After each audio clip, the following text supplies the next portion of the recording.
¿Qué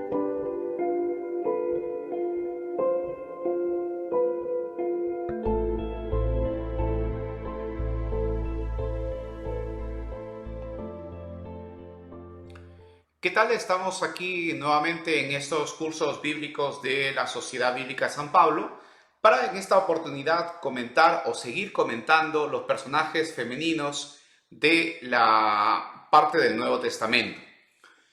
Si en el capítulo anterior de esta secuencia de cursos se comentó el tema de María en las bodas de Caná, tenemos que ahora comentar el capítulo 4 en otra de las figuras femeninas que encontramos en el Evangelio de Juan, que en este caso viene a ser la samaritana.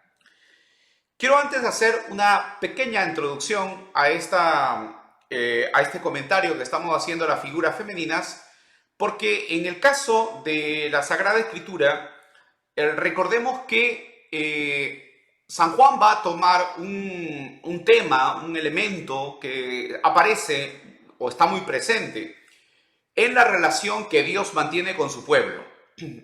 La relación, una de las relaciones que se presenta, o una de las imágenes que se presenta de este vínculo que hay entre Dios y el pueblo de Israel, es la relación esponsal. Hay que recordar, por ejemplo, que la primera escena de la Sagrada Escritura es un matrimonio, ¿no? El matrimonio de Adán y Eva, y es una pareja también. Hay que tenerlo muy presente esto porque aparecerá en el Evangelio de San Juan. Y la última escena de la Sagrada Escritura, del canon cristiano, es también una boda, que viene a ser las bodas del Cordero con la Nueva Jerusalén. Las bodas del Cordero con la esposa, que viene a ser esa esposa engalanada, ¿no?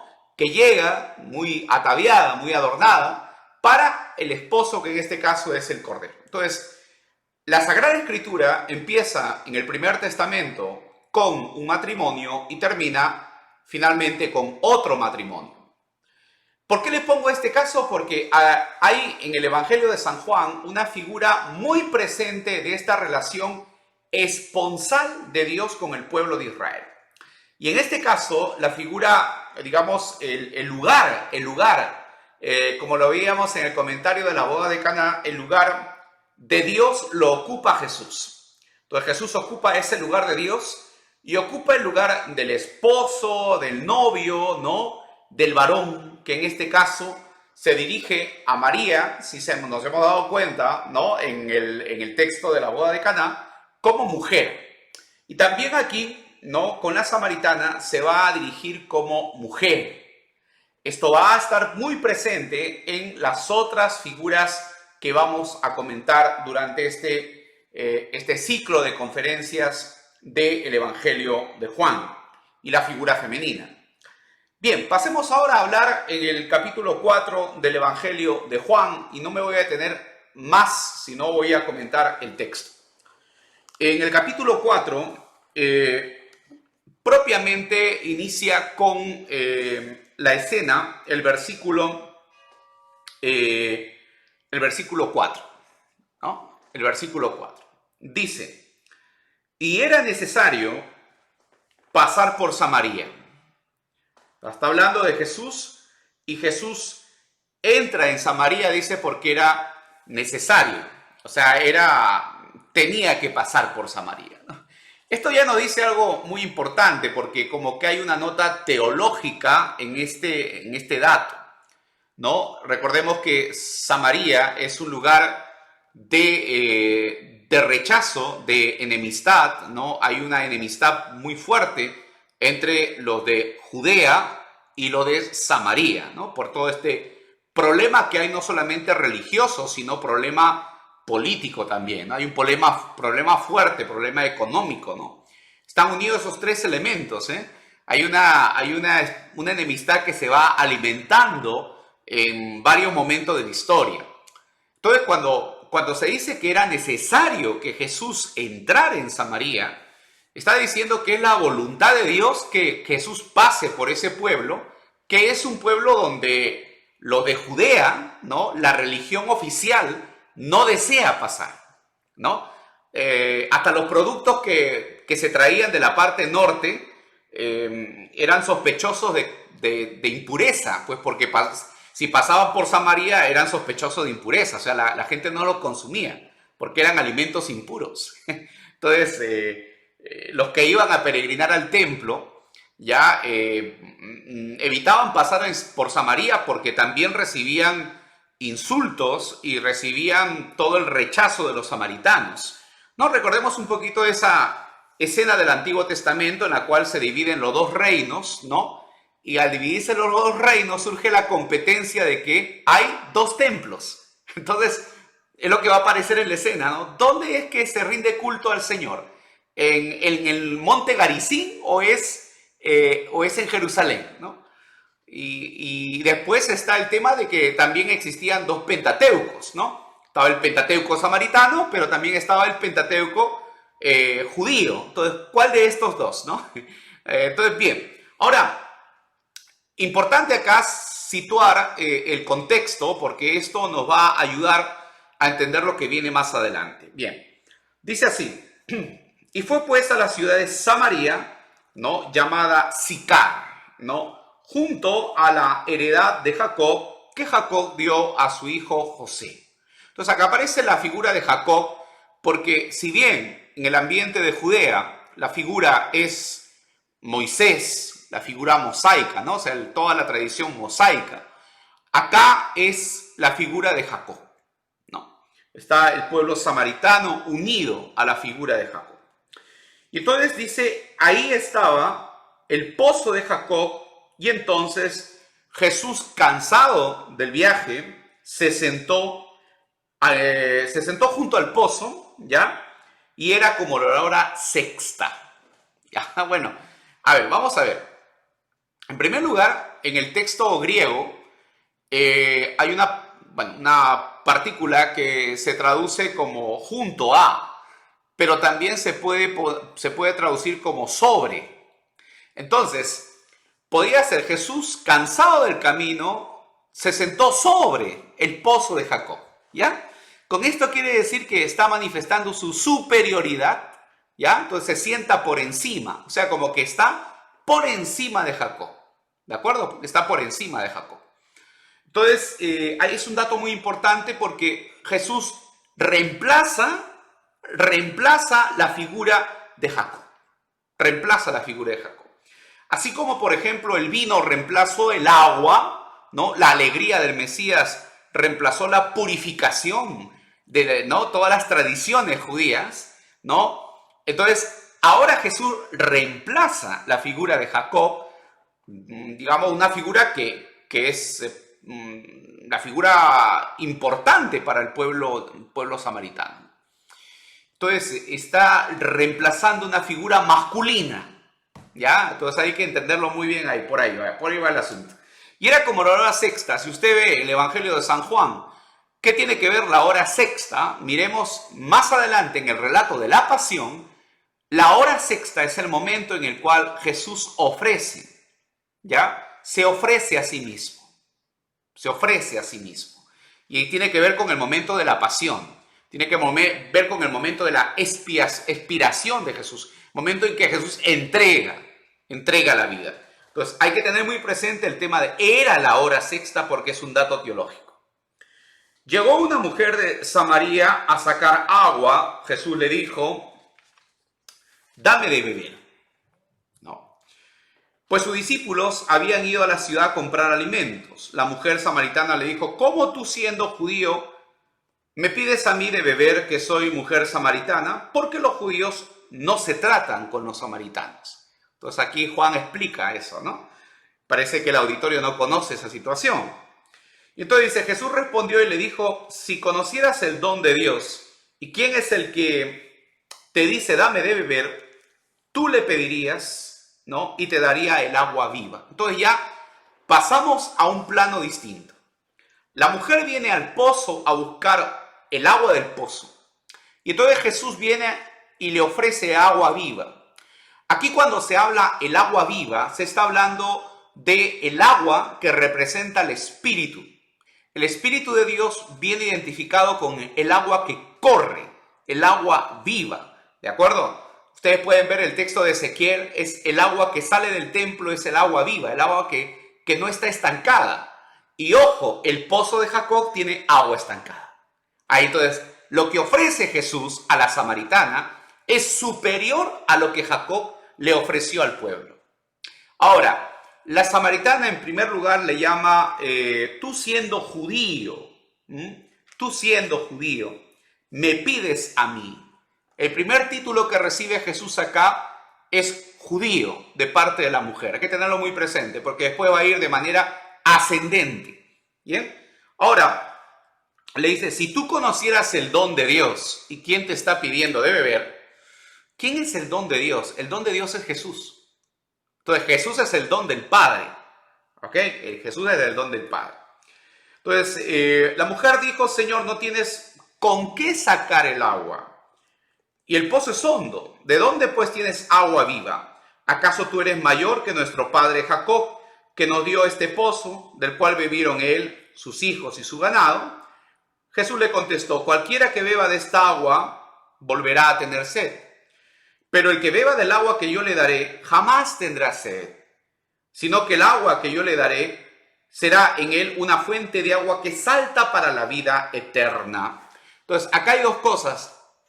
Hay dos planos de conversación. La mujer se centra en el pozo y Jesús se centra en otro plano distinto a la mujer que es totalmente superior. Entonces encontramos dos niveles de conversación.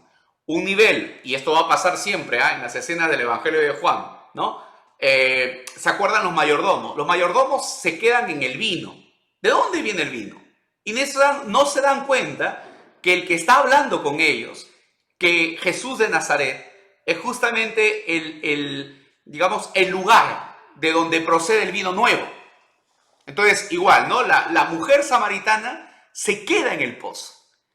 Nicodemo se queda en el tema de nacer de nuevo. ¿Cómo se puede nacer de nuevo? ¿Será que hay que entrar en el vientre de su madre y nacer de nuevo?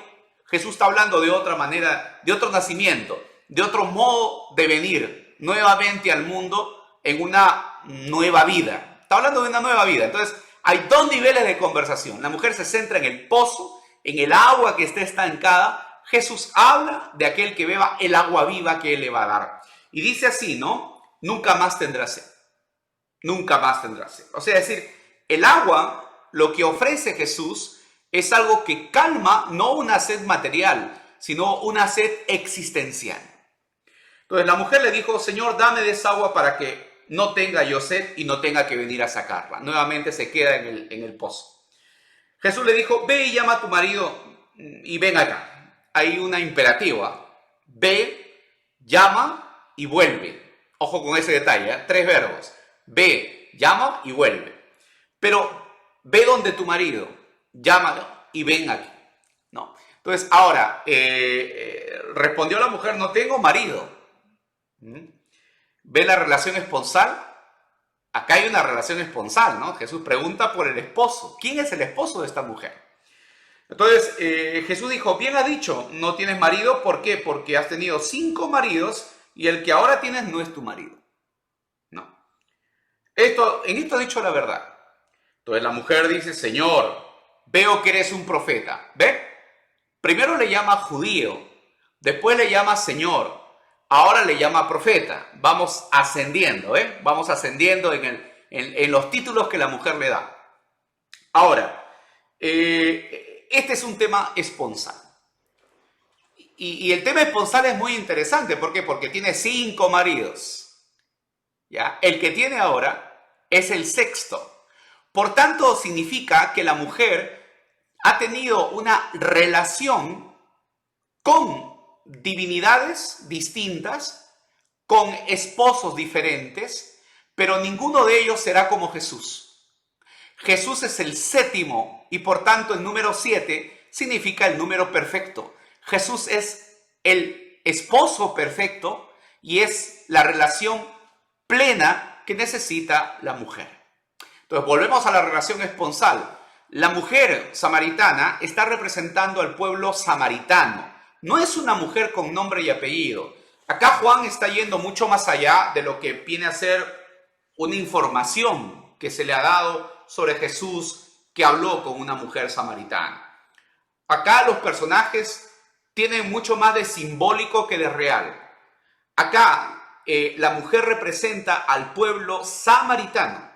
Entonces la mujer samaritana representa toda una colectividad, ¿de acuerdo? Y ese pueblo samaritano pasó por diferentes divinidades, por diferentes creencias, ¿no? Se alejó del culto a Dios y entonces ahora se presenta a Jesús como su auténtico esposo. Entonces esa es la relación esponsal, por eso digo, mujer, le dice, ¿no? No menciona su nombre, mujer, llama a tu marido. Jesús le dijo, mujer, créeme que la hora viene cuando, ¿no?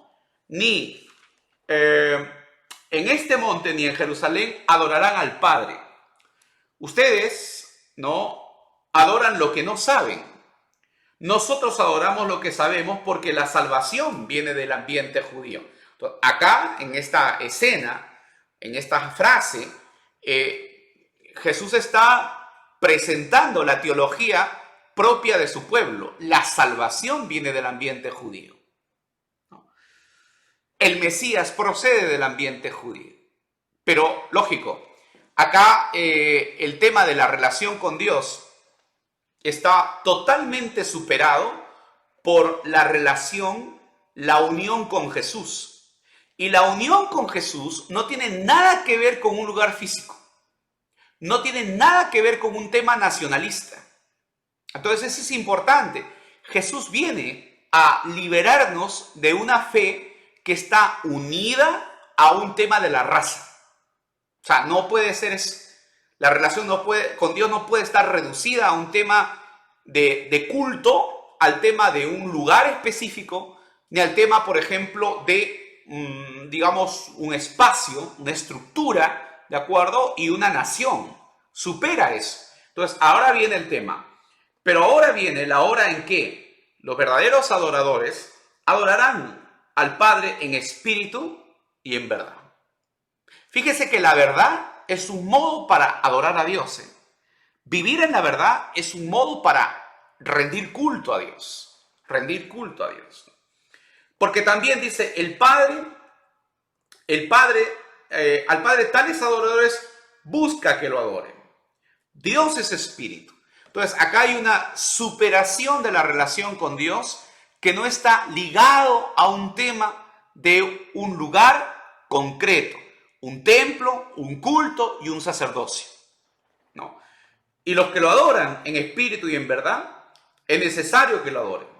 Dijo la mujer, sé que ha de venir el Mesías, llamado Cristo. Cuando Él venga, nos enseñará todas las cosas. Claro, ahí la samaritana está citando una tradición judía muy importante. La venida del Mesías es un momento en el cual el Mesías va a aclarar la Torá. Por eso es que cuando Jesús entra al templo y viene ¿no? esa escena de la purificación del templo, es una escena muy importante que dice algo del mesianismo de Jesús. Porque el mayor temor era sobre todo de la institución sacerdotal. Cuando venga el Mesías va a reformar la liturgia. Va a reformar la liturgia y va a aclarar los puntos más importantes de la Torá. Eso es lo que está mencionando la mujer. Se lo dijo la mujer, ¿no? Vendrá el Mesías y Él nos va a aclarar muchas cosas. Jesús dijo, yo soy el que está hablando contigo. Entonces la frase, yo soy, aparece también en otros momentos importantes del Evangelio de Juan, ¿no? Cuando a Jesús lo toman preso en el lugar, en el huerto, como menciona el Evangelio de San Juan, Jesús también vuelve a decir, yo soy, ¿no? Entonces acá, yo soy el que está hablando contigo, incluso podríamos decir, supera la imagen de Mesías. En esto llegaron sus discípulos y se asombraron de que hablara con una mujer a solas. Sin embargo, ninguno, ¿no? Le dijo, ¿qué preguntas o qué hablas con ella? Entonces la mujer dejó su cántaro, se fue a la ciudad y dijo a los hombres: venid, vean a un hombre que me ha dicho cuanto he hecho. ¿No será el Cristo? Entonces acá hay otro título que la mujer le da: el Cristo. ¿De acuerdo? Ahora, que los, discípulos se sorprenden a ver a Jesús que está conversando con una mujer a solas, claro, porque ningún varón, ni tampoco una mujer casada, no estaba permitido que una mujer casada hablara con alguien que no es su marido. Entonces, esto es una conducta, conducta muy normal en el contexto de Jesús. Entonces, sigamos con el texto. 31, versículo 31. Ahora entra en escena los discípulos. Ahora sale la mujer, desaparece la mujer y entra en escena los discípulos y el maestro va a explicar, ¿no? Y los discípulos van a preguntar. 31. Entre tanto los discípulos le rogaban diciendo: Rabí, come. Entonces les dijo Jesús: yo tengo una comida, ¿no?, que comer que ustedes no saben. Entonces los discípulos decían entre sí: ¿le habrán traído algo de comer? Acá evidentemente estamos ante lo que aparece también en los evangelios sinópticos, ¿no? Estamos ante una situación de incomprensión. O sea, los discípulos dicen cosas pero que no están unidos a lo que el maestro está entendiendo, ni a lo que el maestro está diciendo. Esto aparece mucho en el evangelio de Marcos y en los sinópticos, ¿no? Entonces bien, ahora dice, Jesús dijo: mi comida es que haga la voluntad del que me envió y que acabe con su obra. ¿No dicen ustedes: aún faltan 4 meses para que llegue la siega? Yo les digo: alzad vuestros ojos y mirad los campos, porque ya están blancos para la siega. Y el que siega recibe su salario, recoge su fruto para la vida eterna, para que el que siembra se goce juntamente con el que siega, ¿no? Acá está utilizando 2 elementos que tienen que ver con la evangelización. O sea, en esta parte, cuando Jesús habla con los discípulos, está haciendo referencia a la evangelización. La siembra, lo encontramos también en los sinópticos, está comparada con la evangelización, la predicación del reino. Y la siega es lo que van a hacer los discípulos y es lo que van a hacer los primeros cristianos cuando tengan que cosechar los frutos de la evangelización de los primeros apóstoles. Y en esto es verdadero lo que he dicho, ¿no? El dicho: uno es el que siembra y otro el que siega. ¿Ven? Está hablando de la evangelización. Yo os he enviado a segar lo que vosotros no habéis labrado. Otros labraron, vosotros habéis entrado en sus labores. Muchos de los samaritanos de aquella ciudad creyeron en Jesús por la palabra de la mujer que daba testimonio. Me dijo todo lo que he hecho. Entonces ahora vuelve a la escena de los samaritanos. Entonces, ¿qué es lo que está pasando? Hay un momento del encuentro de Jesús con la samaritana en un pozo. Hay un diálogo entre Jesús y la samaritana en 2 planos. Ella habla del pozo, del agua del pozo. Jesús habla del agua que es la vida eterna o el agua viva, ¿no? Y entonces hay 2 planos de la conversación. Uno centrado totalmente en la cuestión terrena y Jesús que habla de algo que tiene que ver con una renovación espiritual. Él es el don de Dios, Él es el agua viva, pero lo importante es aquí lo que van a decir los samaritanos. ¿Ya? Miren y presten atención porque este es un tema importante en el Evangelio de San Juan. Dice: entonces vinieron los samaritanos a él y le rogaron que se quedara con ellos. ¿Ve? Y se quedó allí 2 días. 2 días.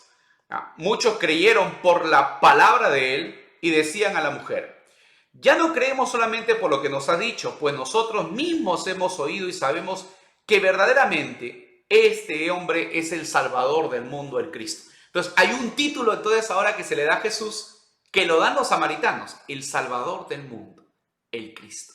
¿Se dan cuenta cómo iniciaba la conversación con la samaritana? Judío, Señor, profeta, Mesías, y ahora los samaritanos terminan con la confesión mayor: Él es el Salvador del mundo, Él es el Cristo. Pero ¿qué le dicen a la mujer? Nosotros no creemos por lo que tú nos hayas dicho, sino creemos por el tema de la experiencia que hemos tenido con Él. Él se ha quedado con nosotros. Entonces, igual como en la primera escena, si ustedes ven al capítulo 1, Jesús les invita a los discípulos a quedarse con Él, a seguirlo, ¿no? Es decir, voltea a Jesús y le dice, ¿qué es lo que quieren? ¿Qué buscan? ¿Se acuerdan? Y los discípulos le dicen, Maestro, ¿dónde vives? Y entonces se quedaron con Él aquel momento de aquella tarde, ¿no? Igual ahora Jesús se queda con los samaritanos. Entonces lo importante es la experiencia que uno puede tener con Jesús. O sea, el estar con Jesús, el vivir con Él, el estar con Él, nos va a demostrar que realmente es el Salvador del mundo. Entonces, no solamente lo que te digan de Jesús, sino la experiencia que tú puedas tener de Él. Eso es lo que te va a dar pie al testimonio. Y la palabra testimonio es fundamental en el Evangelio de San Juan. Sigamos adelante. Y entonces, el versículo 45. Cuando llegó a Galilea, los galileos lo recibieron, pues habían visto todas las cosas que había hecho en Jerusalén en la fiesta, porque también ellos habían ido a la fiesta, ¿no? Miren, el 46, fue pues Jesús otra vez a Caná de Galilea, donde había convertido el agua en vino, y había en Cafarnaúm un oficial del rey cuyo hijo estaba enfermo. Entonces lo que tenemos ahora, tenemos que el capítulo 2 comienza en Caná de Galilea y el capítulo 4, ¿no? En el 5, nuevamente hay una escena donde Jesús va otra vez a Caná de Galilea y realiza otro milagro, ¿no? Entonces, ¿qué tenemos? En el capítulo 2 es la conversión del agua y del vino. Hay el diálogo, capítulo 3, de Nicodemo, un judío auténtico. El capítulo 4, un diálogo con una samaritana, un ambiente, podríamos decir, no tan puro, ¿ya? Un ambiente samaritano, con un ambiente medio pagano por los 6 maridos que tienen, ¿no? Que son los dioses, ¿ya? Y termina toda esa parte con Jesús vuelve a Caná y realiza el milagro de curar, ¿no? Al hijo de un oficial de un reino. ¿Qué tenemos entonces? Tenemos nosotros como podemos decir, un tema como que cierra. Se inicia en Caná y termina en Caná. De Caná a Caná. De Caná a Caná. ¿De acuerdo? En Caná, ¿qué hace? Convierte el agua en vino. ¿Y cuál? Termina salvando, o digamos, dándole la vida, ¿no? Curando al hijo de un centurión. Muy bien. Algunos piensan que justamente Jesús es la imagen de Elías, porque así como Elías, favoreció, ¿no? A una viuda y no se le acabó el aceite, así también a la pareja que se casa, ¿no? No tenían vino, ¿no? Y llena las jarras de vino. Y después termina la escena con la curación del hijo, ¿no? De un centurión, que tranquilamente puede ser un paralelo con esa misma viuda a la cual Elías le resucita el hijo. Entonces, comparado tal vez Jesús con Elías. Pero bueno, ¿qué es la samaritana? La samaritana es un texto que presenta a cómo en un ambiente en que es gente impura, es gente que tiene otro tipo de ley, otro tipo de Torá. Es un ambiente donde los fariseos los rechazan, donde el ambiente judío los desprecia. Son ellos los que realmente acogen a Jesús como Salvador. En cambio, en el capítulo 3, Nicodemo, que es todo un doctor de la ley, todavía no entiende nada y no lo va a aceptar todavía, ¿no? Ese paso que da la samaritana como Salvador del mundo no lo va a hacer. Ahora, ¿qué estamos? Estamos ante un texto esponsal. La samaritana representa también una figura esponsal. Jesús es el esposo del pueblo samaritano. Porque ustedes van al Antiguo Testamento y ven Moisés, ¿de acuerdo? Jacob, son patriarcas, los patriarcas antiguos conocen a sus mujeres, ¿dónde? En un pozo. Entonces, el pozo es el lugar, lo pueden ver en el Antiguo Testamento, donde los patriarcas conocieron a sus esposas. Por algo es que Jesús ahora se encuentra en un pozo con la samaritana. Tiene una relación esponsal. Bueno, finalmente pues es un comentario que puedo hacer con ustedes sobre el texto de la samaritana en el Evangelio de San Juan. Espero que les haya parecido interesante. Vuélvanlo a releer el texto y quedamos para otra sesión aquí